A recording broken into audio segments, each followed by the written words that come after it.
é uma segunda, né? A gente vai abrir agora o segundo bloco. Estão abertas as inscrições.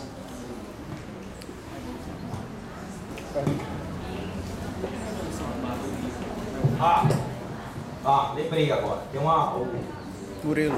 Murilo fez duas perguntas. Bom, veja, a questão da revolução, a gente vai ter uma discussão, né, um dia, que vai ser a discussão do pensamento político de Marx. Né? Então a gente vai analisar como foi que o Marx produziu as suas ideias políticas a partir da análise da história e da organização da sociedade capitalista. Né?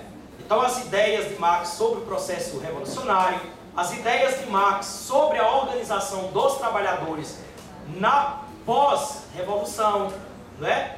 As ideias de Marx sobre as organizações dos trabalhadores, sindicatos, associações, partidos, as internacionais socialistas, a gente vai analisar tudo isso, tá certo?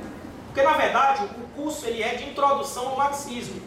Então a gente vai analisar todas as dimensões do pensamento de Marx, todas, da dimensão histórica, filosófica, econômica, até a dimensão política, tá certo? Então a gente vai sair daqui, depois, no final do curso, a gente vai sair com um pouquinho de conhecimento sobre o marxismo, a partir do qual a gente vai poder amadurecer mais as nossas ideias sobre Marx e Engels, tá certo?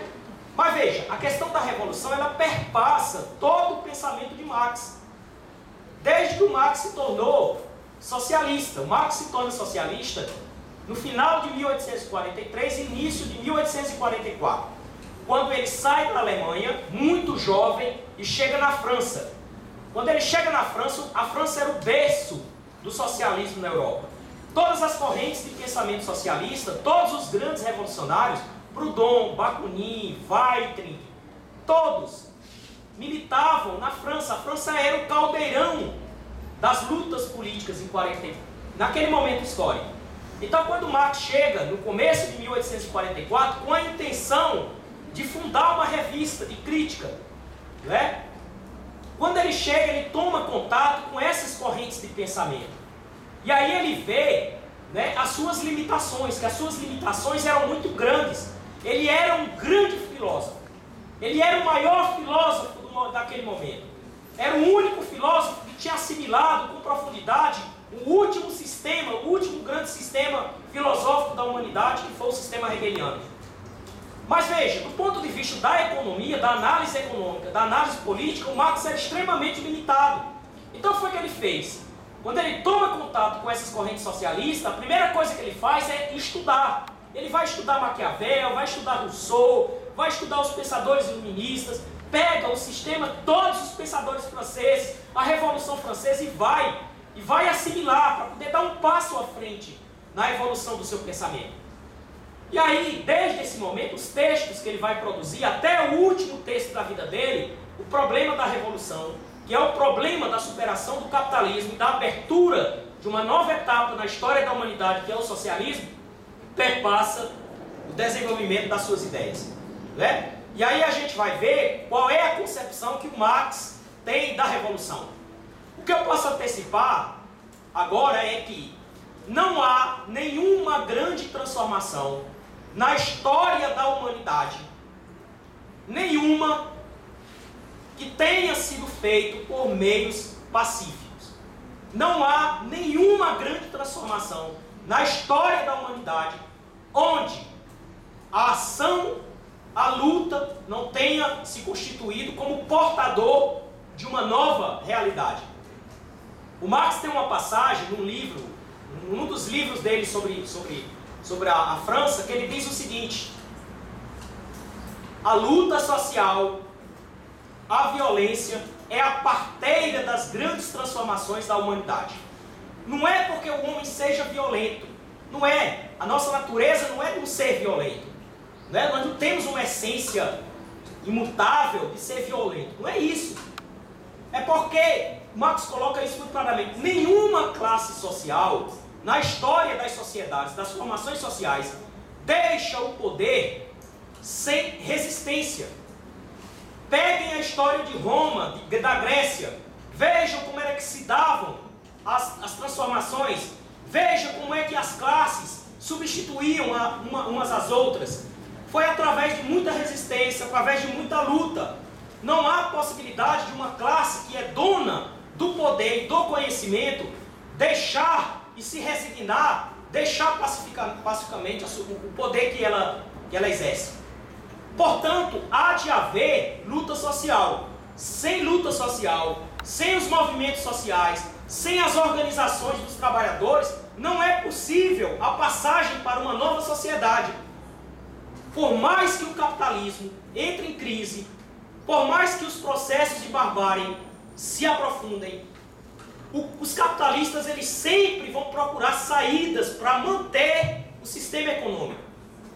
Nem que eles tenham que sacrificar temporariamente a propriedade privada. A gente viu agora na crise de 2008 que alguns bancos, né, nos Estados Unidos foram estatizados.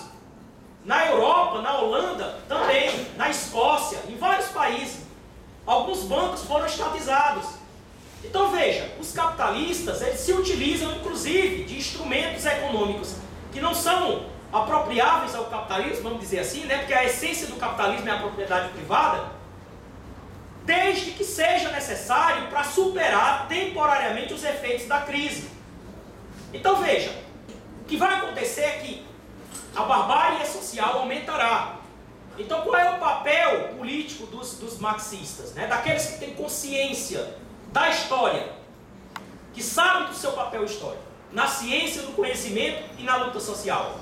É estar junto dos movimentos sociais, estar junto das pessoas que são exploradas. É uma questão de opção política. Não há possibilidade de você ser marxista se você transita e se conforma e se adapta a esse mundo, a esse modo de vida burguês. Não há. Os marxistas eles têm que trabalhar para sobreviver, porque toda pessoa na sociedade ela tem que trabalhar para sobreviver. Que ela tem que reproduzir as suas condições materiais de vida. Mas os verdadeiros marxistas só têm duas coisas: uma cabeça para pensar e um corpo para agir. E a roupa que ele veste. O resto é história. E ele tem que estar dentro da história. Ele tem que ser um agente da história. O conhecimento para ele não é só um deleite pessoal. Não é só para ele amadurecer intelectualmente.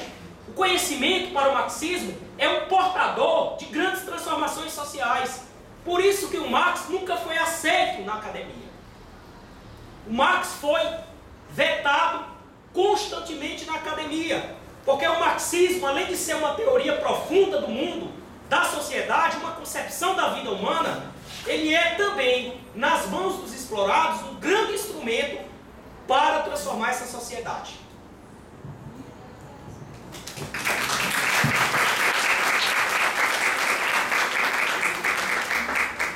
São 5 horas. Então a gente... Tem mais alguém que vai fazer perguntas? Tem quantas pessoas? Sandra, pega o microfone, por favor. Só... Eu me chamo José Alves da Silva, sou historiador e eu queria me dirigir a Sandra para que tecesse um comentário em cima daquela ideia esses chamados intelectuais que produzem essas pseudo-teorias dentro das academias. Eu acho que o que eu entendi é que essas teorias elas vêm justamente colocar um dique sobre o idealismo marxista. E eu queria saber até que ponto essas pseudo-teorias produzidas por esses também, que eu reputo pseudo-intelectuais, estão influindo dentro do idealismo de Marx. Obrigado.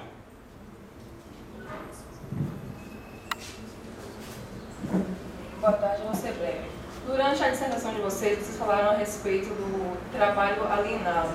E eu estudei brevemente as teorias fordistas, e eu passei a refletir sobre a questão do estudo hoje em dia. Vocês acreditam que antes do trabalho alienado... Você falar mais alto, é isso? Vocês acreditam que antes do trabalho alienado vem hoje em dia na atualidade o estudo alienado, em que as pessoas estudam não por gostar, mas sim por causa do que leva depois do estudo? Só essa é a minha pergunta.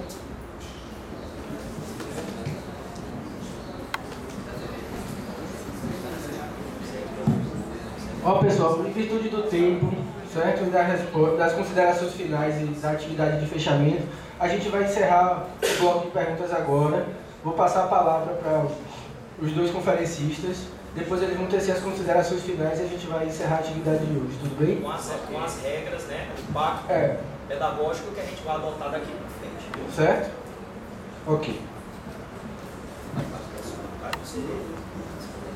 Você primeiro... Faz uma troca, então. Primeiro, manifestar a gratificação que o Lemax está recebendo pela segunda vez, José. José vem de Camaçari, fez um curso com a gente na segunda turma, e aí vai estar nos acompanhando. Então, assim, é muito gratificante. E a gente sempre fala que os nossos verdadeiros propagandeadores são aqueles que têm participado das nossas atividades. Porque a gente não tem muita coisa assim a nosso favor com relação a marketing, a propaganda, com relação a espaço de divulgação. E aí, em nome do Lemax, do José, gostaria assim de manifestar a nossa alegria em tê-lo novamente aqui, né, neste curso. Muito obrigado. Bom, acerca das considerações que você faz. Eu gostaria só assim de ilustrar, acho que vocês já ouviram falar... Lyotard. Não sei se vocês já ouviram falar, um teólogo chamado Lyotard, que ele escreveu um livro, As Condições Pós-Modernas. E nesse livro ele faz exatamente a tese dessa defesa do fim do trabalho, defesa de categorias que são valorosas no campo do marxismo. E depois, ele, ao ser questionado, inclusive em outro livro, elaborado por Perry Anderson vai exatamente dizer que, ao assistir um debate, uma conferência, o Lyotard disse que aquele livro que ele realizou tinha sido feito sob encomenda do governo, né, Quebec, Canadá. Portanto, desconsiderasse parte do que ele havia escrito.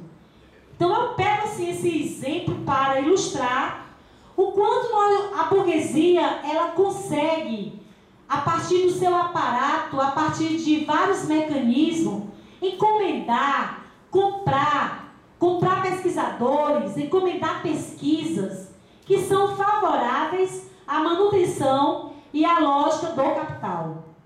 Só aqueles que verdadeiramente se empreendem essa luta de procurar compreender o conhecimento que é verdadeiro, e eu sempre falo, esse conhecimento verdadeiro, científico, é o conhecimento que tem um potencial libertador, é que consegue perceber que essas teorias elas estão a serviço de um determinado projeto histórico. E elas sempre têm agido no sentido, como você bem colocou, ou de tentar macular, manchar o capitalismo, de tentar negar o capitalismo, de tentar resgatar determinadas teorias teorias que são antimarxistas.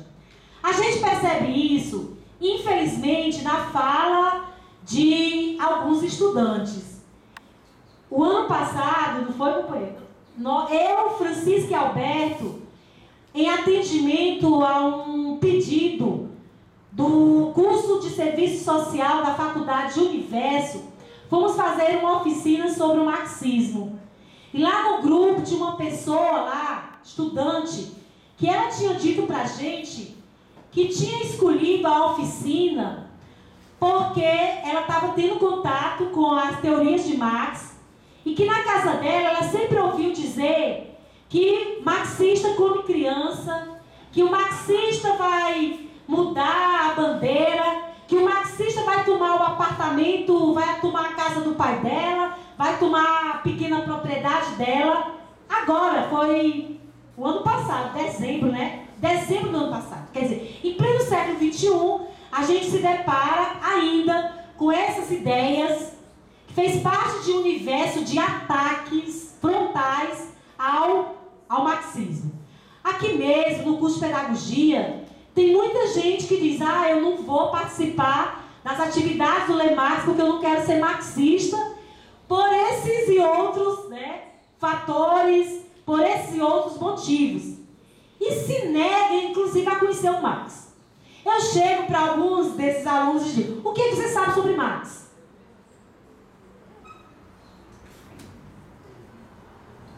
Não, o que sabem é o trivial, é o senso comum. Aí eu pergunto: o que você já leu de Marx? Aí eu digo: então como é que você pode formular uma posição já, né? É uma posição de rejeição que você fica às vezes até preocupado. Como é que você pode já afirmar essa posição de rejeição àquilo que você não conhece? Aquilo que você ouviu falar, e ouviu falar de uma forma deturpada, equivocada, uma interpretação de terceira, quarta fonte. Você está me dizendo que nunca leu uma obra sequer de Marx. E você já está condenando sem nem conhecê-lo? Então isso é muito comum. Há uma ofensiva gigantesca contra o marxismo. Dentro da academia, fora da academia, há uma rejeição muito grande ao marxismo. E as pessoas, de fato, não conhecem o marxismo. Não conhecem o verdadeiro legado deixado por esses gigantes, por esse gênio. Então, quando você coloca essas pseudo-teorias, está cheia aí. E essas pseudo-teorias têm encontrado um terreno fértil. Porque como as pessoas não querem mais fazer o que Marx disse que deve ser feito, galgar por veredas abruptas, por um caminho tortuoso, que é o caminho do conhecimento, e não de qualquer conhecimento, para chegar aos cimos luminosos da montanha. Nós queremos atalho, nós queremos a lei do menor esforço, nós queremos as resenhas lá do Google, nós queremos lá as sínteses, os resumos. A gente não quer mais se esforçar. Mas esse nosso querer é exatamente consequência do modelo de sociedade que nós temos, que alimenta cada vez mais o senso comum. Olha como a nossa sociedade burguesa é hipócrita. Ela diz que nós estamos na sociedade do conhecimento. E cada vez mais nós sabemos menos. Como é que nós estamos na sociedade do conhecimento? Onde há uma pujança do senso comum. Onde nós não dominamos as teorias nem burguesa. Nós não dominamos nem a técnica burguesa. Nem o conhecimento burguês. Nós não estamos na sociedade do conhecimento. E aí eu vou pegar uma frase que é dita por um marxista, um estudioso da educação, que chama Nilton Duarte, que ele diz: nós estamos na sociedade das ilusões. Nós estamos iludidos que a informatização que está acontecendo pela via das tecnologias nos possibilita ter um conhecimento. Mas o nosso conhecimento hoje é pires. É um conhecimento raso. Não é um conhecimento profundo. Não é um conhecimento que irrompe os limites do senso comum, desse pensamento hegemônico. A nossa academia hoje ela não consegue formar subjetividades críticas, radicalmente críticas. Ela tem conseguido formar subjetividades conformadas, porque as teorias que dão conta disso, elas são sonegadas, elas são colocadas de lado, elas são camufladas, elas são dadas de uma forma tal que realmente as pessoas passam até a odiar o marxismo. Que eu vejo quando alunos chegam na minha disciplina, já estão com a cabeça tão já incrustada de ideias antimarxistas, que a gente sofre todo um processo de rejeição na defesa do marxismo que a gente faz. Então é uma luta ideológica que nós estamos vivendo que é insana, em todos os espaços.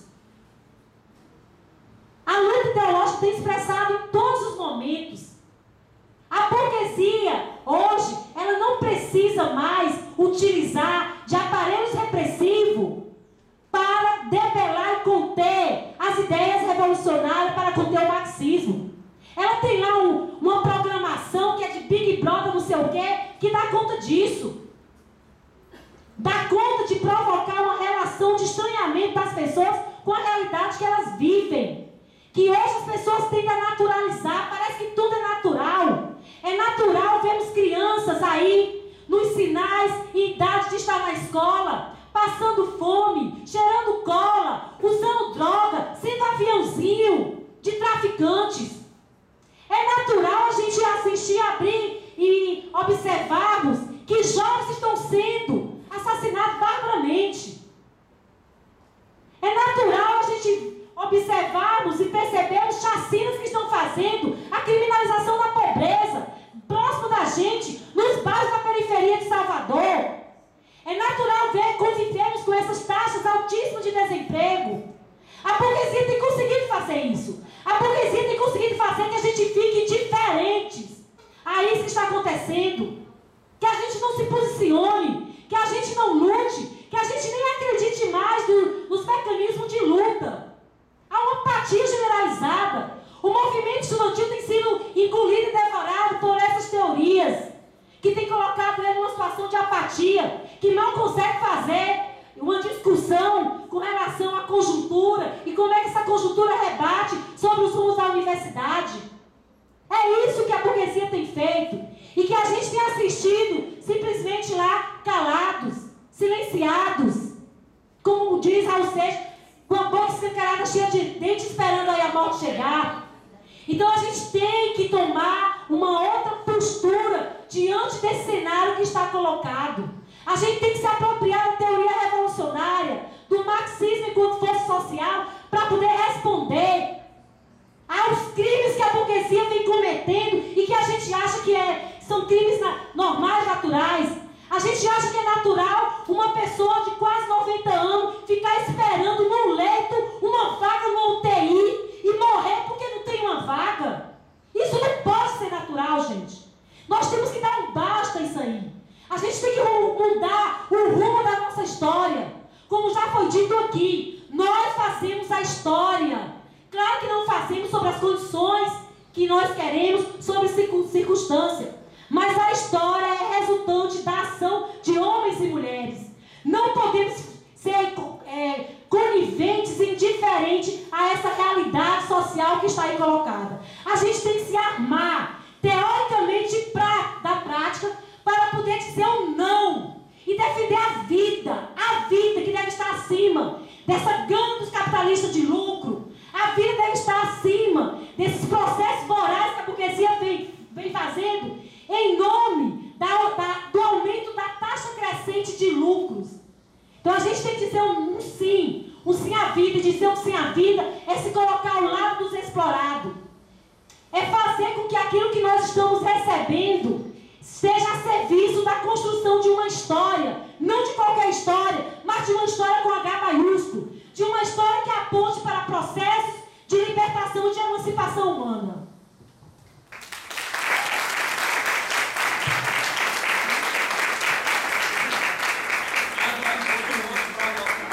Eu tenho mais uma pergunta para lhe fazer. Pode ser só mais uma. Pode fazer. Eu acho que eu não preciso de microfone. A partir dessa ideia que você falou, que nós vivemos dentro de uma sociedade do conhecimento e nós sabemos que não é verdade. Então, você não acha que a tendência das academias então é de produzir um bando de analfabetos botalizados com canudo na mão? Obrigado. Você quer responder? Ou eu respondo? Bom, eu vou responder essa pergunta de forma bem direta e bem rápida. As grandes teorias no campo da ciência social não foram produzidas na academia. A teoria marxista, que é o cume a que a ciência social chegou na história da humanidade, não foi um produto acadêmico. O Marx, ele teve uma vida curta na academia, e foi de 35 a 41, quando ele fez curso de Direito e depois se mudou para o curso de Filosofia em Berlim. Depois que ele defendeu a sua tese de doutorado, ele se viu na impossibilidade de assumir uma disciplina acadêmica, porque a censura da época proibia que os hegelianos de esquerda, como eram chamados aqueles discípulos de Hegel, mais democráticos, mais radicais, pudessem ensinar nas universidades alemãs. O Marx foi jornalista, porque não podia ser acadêmico. Então veja, todas as ideias, todas as grandes obras de Marx foram produzidas fora da academia. O marxismo sempre foi rejeitado dentro da academia. Quando o marxismo começa a penetrar no meio acadêmico, na década de 50 do século XX, ele já entra de forma, como é que se diz, aparando determinadas arestas para que o marxismo ganhasse uma conotação especulativa e deixasse de ser aquela ciência social, aquele pensamento que tem uma força marcante nas lutas sociais. Então veja, companheiro José, as universidades produzem poucos conhecimentos científicos, pouquíssimos. Na verdade, elas produzem algum conhecimento científico na área das ciências naturais. Na área das ciências sociais, quase que não se produz nada de ciência. Por quê? Porque a ciência social, diferentemente das ciências naturais, elas são marcadas pela questão da ideologia. Nenhum pensador pensa desvinculado da posição que ele exerce na sociedade. Nenhum. Todas as grandes concepções teóricas têm consequências políticas. Se você pegar o positivismo, o pensamento do Comte, do Durkheim, do Weber, o positivismo, ele tem consequências políticas, porque o positivismo ele foi gerado quando a burguesia se consolidava no poder. Quando a burguesia deixou de ser uma classe revolucionária e tinha necessidade de legitimar o seu poder. Para isso, esses teóricos foram forjados. Para isso surgiu Augusto Comte. Para isso surgiu Durkheim e surgiu Weber. Para que pudesse dar esse suporte intelectual ao modo de produção capitalista. O marxismo também tem suas consequências políticas, todas. O pós-modernismo tem suas consequências, o estruturalismo tem suas consequências políticas. Então, se nós queremos produzir conhecimento científico sobre a sociedade capitalista, nós temos que partir daquilo que de bom foi produzido pela humanidade. E o que de bom foi produzido pela ciência social está naquele elo que nós precisamos retomar, porque esse elo foi perdido, e foi perdido há muito tempo, há mais de um século que nós perdemos o elo com aquilo que de bom foi produzido pela ciência social, que foi o marxismo. Em relação à questão da alienação, que uma companheira fez a pergunta, não estou lembrado quem foi que fez a pergunta. Mas olha, quem tiver interesse, a gente vai tratar disso também, né, para a gente não se alongar muito. O Marx ele faz uma análise dos processos de alienação nesse livro aqui, né, Manuscritos Econômicos Filosóficos, que na verdade não foi uma obra escrita para ser publicada, ela não chegou a ser publicada em vida. Ela foi publicada apenas em 1932 na União Soviética. Portanto, é uma obra póstuma, é um texto que não foi, né, publicado por Marx. E é um texto importantíssimo, porque é exatamente nesse texto, os Manuscritos Econômicos Filosóficos, que o Marx assimila as ideias econômicas e faz uma articulação entre as ideias econômicas e as ideias filosóficas. E a partir daí ele produz a primeira crítica da sociedade capitalista. E demonstra que a sociedade capitalista produz processos de alienação. Alienação que se expressa tanto através da religião, através da apatia em relação ao mundo e às ideias.